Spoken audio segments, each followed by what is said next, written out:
Hello, everyone. This is Inside the Americas. Here's a look at what's coming up in today's show.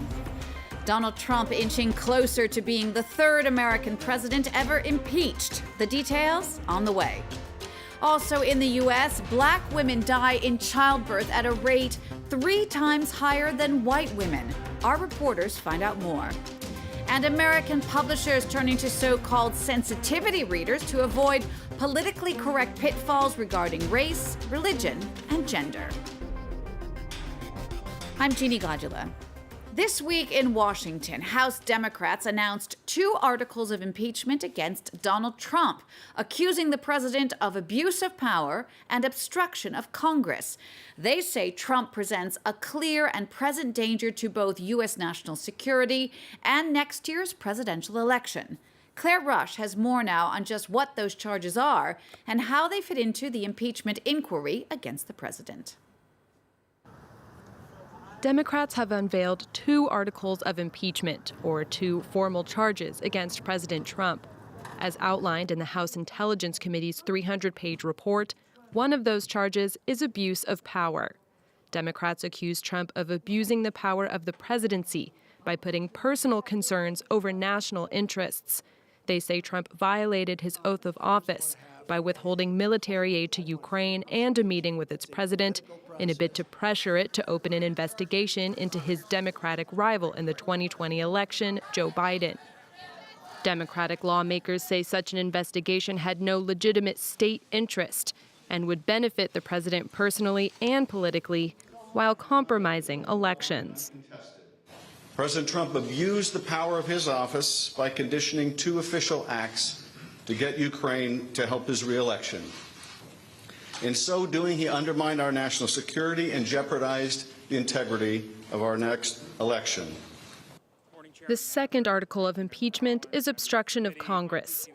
Democrats accuse the Trump administration of obstructing the impeachment inquiry by blocking witnesses from testifying and withholding requested documents despite several subpoenas.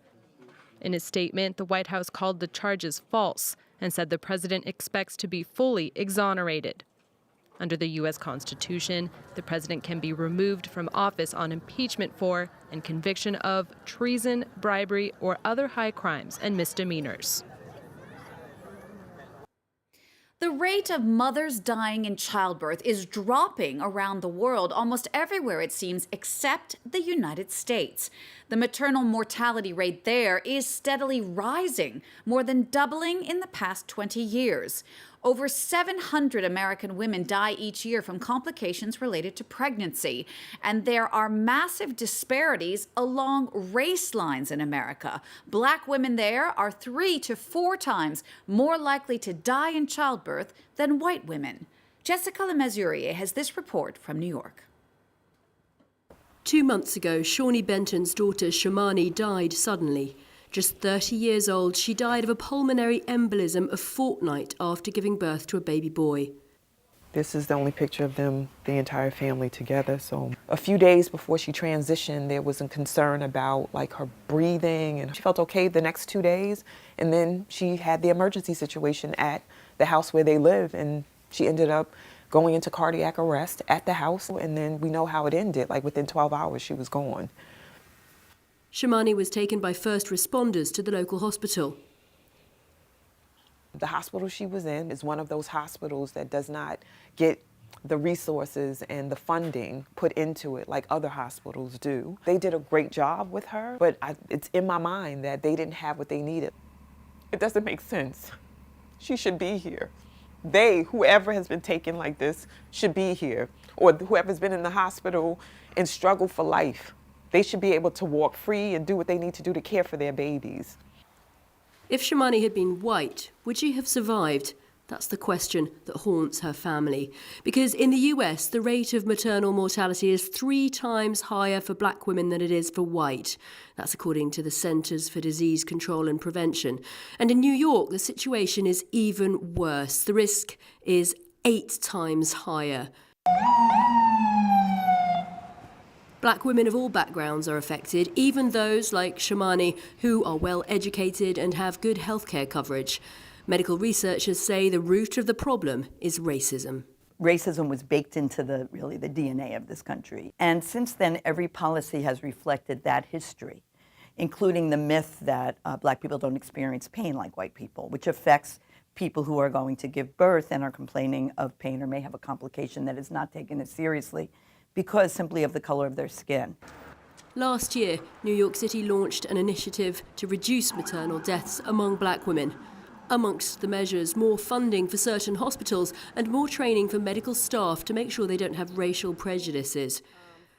The city is also working with doulas like Chanel Portia, who is based in Brooklyn. A mother of 6, Chanel trains doulas to provide childbirth support to pregnant women at affordable rates. We have to start to trust ourselves, to trust our bodies, to trust our autonomy and our agency and our own power, and understand that you have rights and no one can take those rights away from you. It's your body. The issue of maternal mortality among Black women has been raised in the 2020 presidential campaign, with Democratic candidates Bernie Sanders, Elizabeth Warren and Joe Biden saying it's time to address the epidemic. In today's hair-trigger, hyper-reactive social media landscape, authors and publishers are taking precautions to identify potential pitfalls to being politically correct. Many are turning to so-called sensitivity readers, people who provide feedback on issues like race, religion, gender, sexuality, chronic illness, or physical disabilities. The role that those readers play in shaping children's books has become a flashpoint in a fractious debate about diversity, cultural appropriation, and representation, with some arguing that the growing reliance on sensitivity readers amounts to censorship. California correspondents Valerie Defer and Romain Jani reports. Patrice Williams-Marx is a Los Angeles novelist and screenplay writer. But a few years ago, she became a reader, a sensitivity reader. She ensures American literature isn't offensive. A sensitivity reader is basically a diversity editor, somebody who will look at a material according to their own specific niches and see if there's any instances of stereotypes or misrepresentation or maybe even racism, and just point it out to the author. Every sensitivity reader offers a specialized viewpoint based on their identity and experience. For $250, Marx reviews a client's manuscript from an African-American perspective. He actually had a main character who was African-American, and he thought that he had, created, this character to be outspoken, to be the leader of the community, but in reality, that character was full of stereotypes and could have been read as very offensive to people. This new profession is booming to the point where Marx decided to create the first sensitivity reader online course. I started it because I was getting quite a few requests from people who wanted their material read, but I wasn't the appropriate sensitivity reader for the material. So I said, we need more sensitivity readers. With the rise of social media, more and more books are facing public scrutiny and viral criticism. It's affecting every level of the American publishing industry. This Los Angeles bookstore has seen orders cancelled by publishers after online outrage. We generally don't pull books, although publishers have pulled books before they come out. I think particularly in young adult fiction, there is a lot of controversy right now. And again, I think we're all kind of figuring out together what the new guidelines should be, and walking that very fine line between depicting characters who make bad moral choices and who hold reprehensible beliefs and associating those with the author, who may hold very different beliefs. Should we separate the art from the artist? Should literature be careful to avoid offending anyone? It's a hot topic today among publishers. If authors are mandated that they can only write what they know, you would have an extremely limited, uninspired selection to choose from to publish. If we really believe in the story, we understand that not everyone's going to be happy. There's going to be reviews and opinions, and that's part of the conversation. The growth of sensitivity readers follows a push for more diversity in the characters depicted in U.S. fiction, especially in literature for youths. However, if there is more diversity in fictional characters, most books are still written by white authors. Beautiful. So this is Savannah Can. She's an 8-year-old girl who goes to school and in Los Angeles, but she has to deal with Butch the Bully and his antics. Angelia Johnson didn't find a publisher, but she was able to self-publish her book.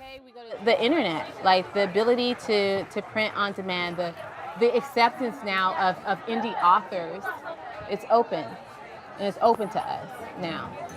Still, in 2017, only 7% of published authors were African American or Hispanic, though they represent more than 30% of the US population.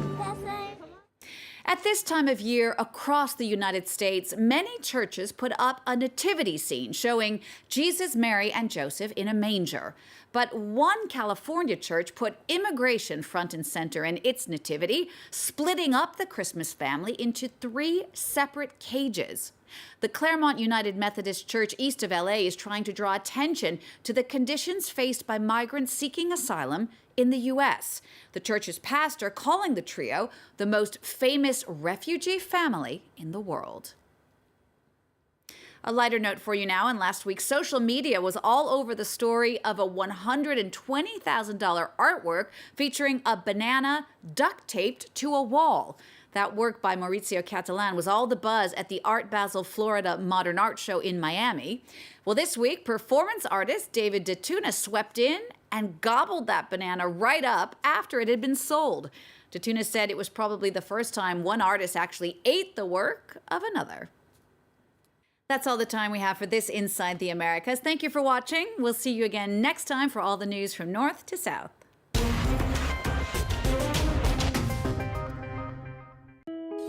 France 24 es rigurosidad, precisión y responsabilidad. Somos una familia comprometida con el periodismo y la verdad. C'est une des seules chaînes d'infos où on nous laisse jouer en plateau avec des Legos, avec des robots, avec tout un tas d'objets. We take a return ticket to revisit some of the key people and places of the last 50 years of world television news. على فرانس 24 يمكننا أن نحاور أصحاب القرار من العالم في كل الميادين ولدينا المساحة لكشف ثنايا مسيرتهم. Aquí en France 24 tenemos a varias personas de distintos países, algo que es un reflejo de cómo es Latinoamérica, con culturas muy distintas. Y allí es muy bonito encontrar que en el deporte todos tenemos algo en común. Les femmes, elles sont souvent victimes de l'actualité internationale, mais ce sont aussi des actrices majeures de la géopolitique. Et d'ailleurs, on en parle dans France 24.